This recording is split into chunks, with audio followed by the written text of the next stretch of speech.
Chapter 12. Losing It All.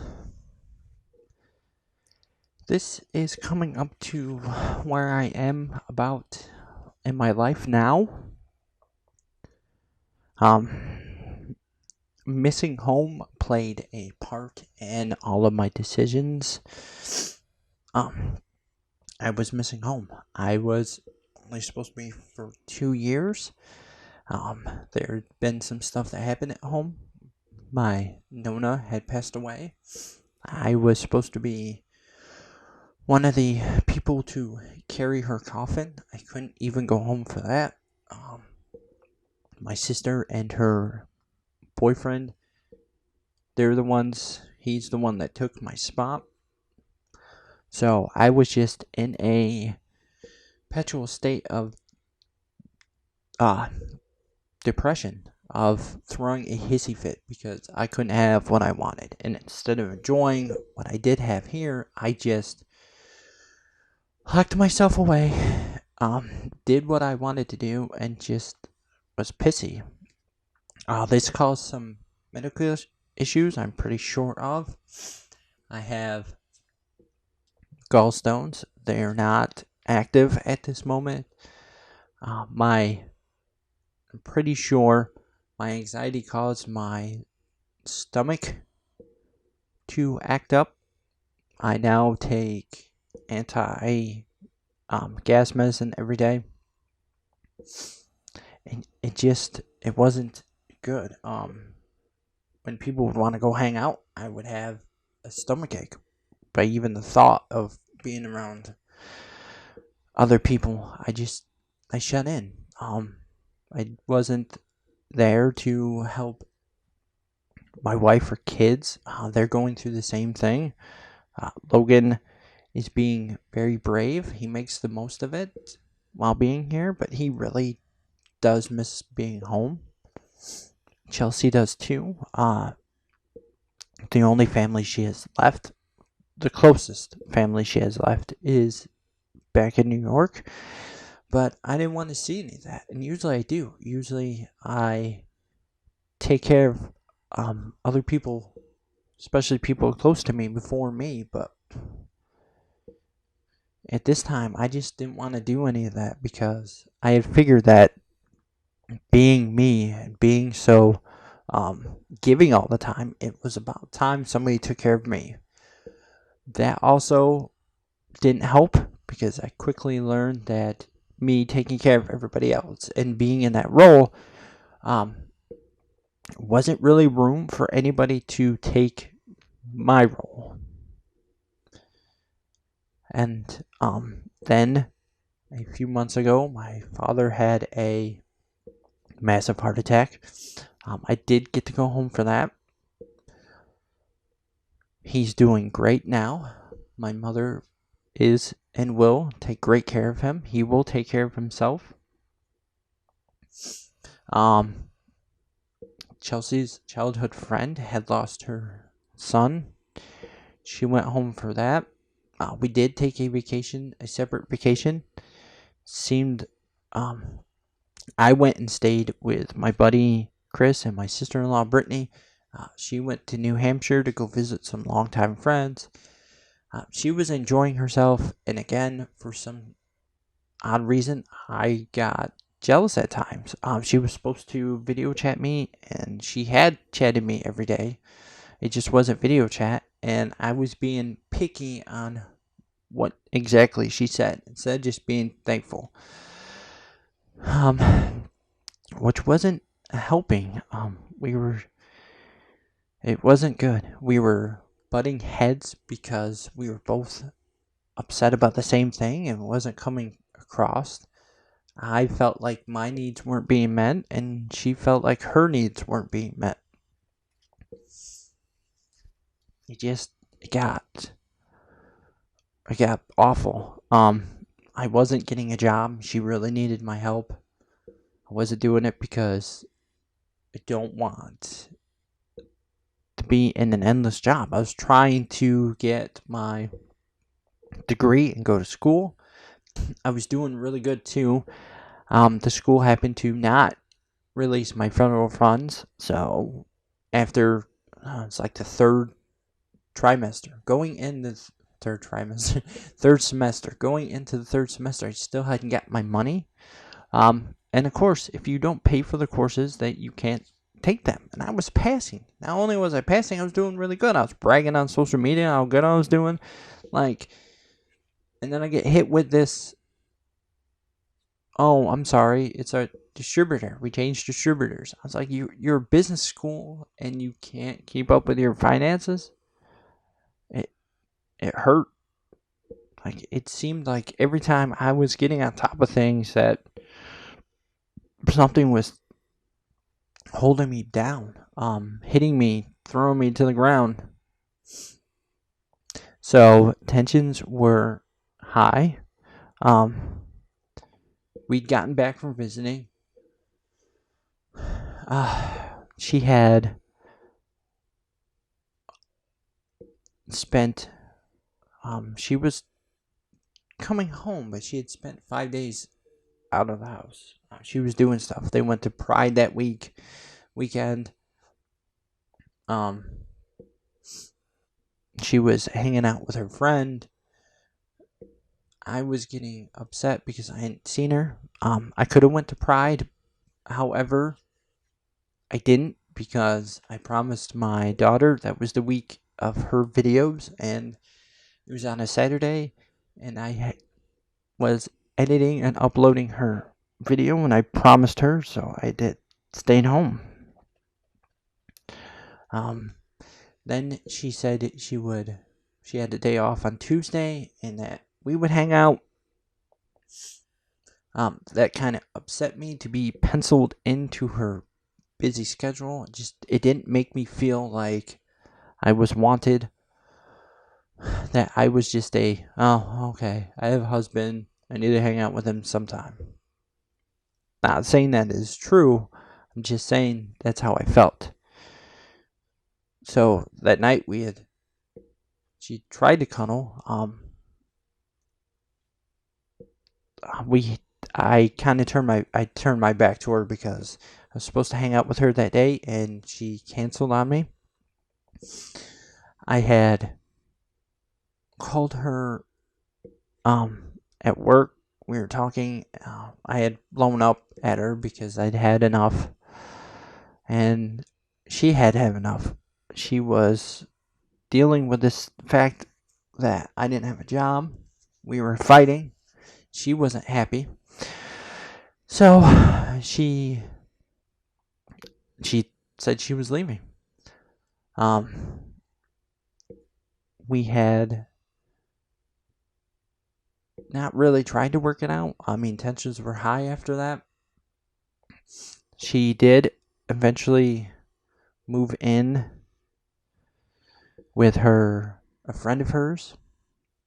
She stayed there for a month. Again, honesty is my thing. She had gotten worse. There were a couple times when I should have just talking to her on the phone. Things got a little heated. Should have just stepped away. I have learned now, but I have not then how to do that because I was raised that things are settled right then and there, and she needs time to walk away. She thinks better when emotions aren't high. There was a couple of times of that. She had gotten worse. Her depression had gotten worse. The month was over. We're supposed to come home on vacation. I had just started my job. Everything was great. And then I get hit again while I'm up. It was the third day of her being home. We had gotten drunk, and we got into the biggest argument of our lives that night. I'm going to give you some backstory. I'm not going to name other people's names because this is my book, and if I do, I have to get permission from them. So I want to give backstory before leading into this argument, so you know both of our headspaces. I'm gonna tell it from both. She has a friend of hers, um, who doesn't. She has a thing against men. She's like a free spirited person. She says that she can. She's one of those hippie people. Kind of like the stars mean everything. Signs. She can read vibes. I think that her personally, I think that her vibrating is a little off because her personal feelings get in the way. So she has a friend, and this friend has is they're really close friends. However, her friend is slightly in love with my wife. I mean, you can tell. Chelsea knows. I know. Everybody who is around knows. So we have that. And then we would always bicker about this because I would say that she doesn't like me. Not she doesn't hate me, but that she doesn't like me. Which makes sense because I'm the one with Chelsea. It's kind of like a you have what I want thing. Chelsea assumes that I think that I mean hate. I don't mean hate. That's not what I mean. Because she always uses, well, she's nice to you. Yeah, she's nice to me when you're around. I try to. At first, it was jealousy. There was people in my ear. I had different things going on. I was very upset at the beginning of all this. So, yes, I will cop up to jealousy. However, Chelsea had talked me out of it. We had conversations. Things made sense. For starters, my wife is not a lesbian. That's not who she is. And those all came from her herself. So I had gotten back to myself with this not being jealous thing. So I decided that, okay, if you're my wife's friend, I do this all the time, then you're my friend. All of her other friends get along with me. We talk off of social media. We talk in person. There is no, I just think that this person's being nice because of you. However, this friend, I do. And that doesn't sit right 100% with me because, this is my home. To give you a general idea of that, John has a best friend from back in the day. I won't say his name. However, I have tensions when I'm around him because we do not view things the same way. He is the extreme opposite of what I am. So it doesn't make me comfortable in my home. So John does everything now to make sure that I am. Like they visit when they hang out with each other. They hang out outside the home. There's been some times where he's been over, but nothing really big. Nothing to really make me extremely uncomfortable inside of my own home. So, with that being said, back to that night. So we're drinking, listening to music off my phone, off the speaker I have. Of course, Chelsea takes my phone to change the music, which is absolutely fine. She can be in or on my phone. I don't care. She had handed the phone to her friend. I had said something about it making me not comfortable because it is my personal space and I should be allowed to say whatever I want. She got defensive. I still haven't learned. I have now. I'm starting to do it now, but I hadn't learned how to control my emotions while saying stuff, so it seemed like a general attack, like I was just being a dick. So we had started getting into it, and she said that she needed some space, and I should have. Should have given her space, but at this time I was drunk, and I was highly pissed off that somebody was being defended to me in my home about my device. So I got mad. I had followed her around the house. There was a lot of screaming. At one point, she had walked outside on the back porch. We were still screaming. Our screaming matches aren't that of calling each other names or putting each other down. Our screaming matches are, I have to talk over you because we're both talking at the same time because we both can't stop for a second and listen to the other person. So I'd held the door shut and let her leave the back porch because I figured that if I got her to sit and actually listen to me, that all of this would be okay. That was so wrong to do on my part and so wrong to do in front of the children, but I will take full responsibility for my actions. John had opened the door. She had, at that point, was threatening to leave again. It had been the day before this. We went to go see a movie together. I'd come to the realization for her to be happy that I had to let her go. My father told me a great thing a long time ago. If you set something free, if it's meant to be yours, it will come back. So I had worked up the courage the day before to let her go. And now she's screaming that she wants to leave me. She wants to leave. And that really made me mad because we, at that point, were no longer together. So I told her, go ahead. That she wasn't leaving me. I took a cheap shot and said she was leaving the children. And I told her to help her by throwing all of her shit in the front yard. I became really defensive at hearing that because it had taken away what I just did.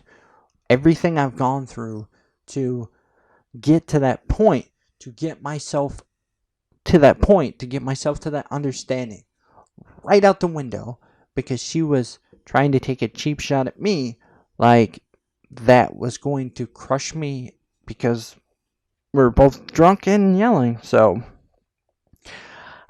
she had left. We had talked a few days later. We both realized that was a no. Before all this, we were going to marriage counseling and working on our communication skills. Because of all this, she is focused on fixing herself, which she should be doing, trying to make herself happy. So as of right now, doesn't mean we're not going to, but as of right now, we are no longer doing marriage counseling. We're no longer working on our marriage. We have both stepped away from each other. Yes, she does not live inside the home. She is looking for an apartment for her and the children. The children understand that they are loved. The children understand that this has nothing to do with them. The children will be taken care of. It's real simple. When she gets her own place, we will do a week on, a week off. No, this is not permanent. This could end in several different ways. We could be like her parents and never get officially divorced. We could get a divorce down the line. She could find herself in a month or a year or however long it takes. Speaking of that vacation, so that happened on vacation, and then several days later, I happened to get fired while on vacation. Life just likes to hit me as hard as it can, but I have faith that I can get back up. So I kind of challenge life that way. Now, I had gotten fired because my manager didn't like the fact that I asked for the vacation. I told her that, it's one of those things. You miss 100% of the shots you do not take. I just took a shot, They ask you when you get hired, do you have any days planned? I had this planned. I was just being honest. I wasn't going to lie. I also told her several times that they really, really needed me. I would stay. And she was like, no, I already wrote you off the week. I already have people coming in. Like, she was just being unreasonable. And then Friday, my last day before vacation, I go to lunch. I'm told by the cashier, who's told by my manager, that I have to take lunch at 12 so I can be back at 12:30 so she can go do training. So the boss tells the cashier when I'm going to be lunch. I take lunch. I tell the cashier I'm taking lunch. So apparently the cashier couldn't find me because I was out my car. And federal law states that you do not work off the clock. Every job I've ever had have always yelled at me if I even touched a piece of paper off the clock. That is the way I'm learned. This job is different. If you have to, clock back in. But I was never told any of this. So you don't teach somebody the rules. You don't teach them how to, the way you want to run things. You don't. You just completely leave it up to the chance. And then when you get upset about it, instead of walking through it and saying, hey, this is where you made a mistake. Hey, this is where I needed, to be fixed. You fire them. Oh, and then you pretty much tell them that they have no other option because this is no fault state. So, and I was on probation. I could have been fired for sneezing wrong. She tried to pin other things on me, trying to tell me it wasn't there for the vendor, trying to tell me it wasn't there for our corporate manager. I checked in the vendor. I checked in the vendor's stuff. You have to scan the stuff that he puts on the shelf. And then the corporate manager, I greeted when he came into the store, and I told him that his appointment was at the store waiting for him. So, I don't know. And I did everything she wanted me to do that day. Like, I don't get it. However, I will take that and I will learn from it. It felt like everything had been, it hits me hard. Our communication is great actually now. It's been 2 weeks. I think it's been about 2 weeks since all that. And we are communicating good. There's been some emotional moments, but they're emotional moments. But other than that, no fighting, no screaming. Walk away when need to be. So everything is turning out much better.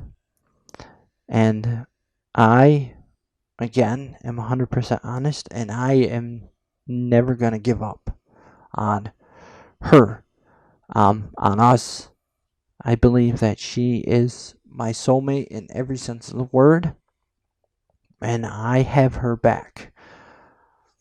So I am going to be there for her as her friend right now. I do still flirt with her. It makes her smile. So I'm going to be me. And I will be 100% on my feet again. I guarantee it. Thank you for watching or listening to chapter 12. Tune in for chapter 13. And with that being said, much love. JD out.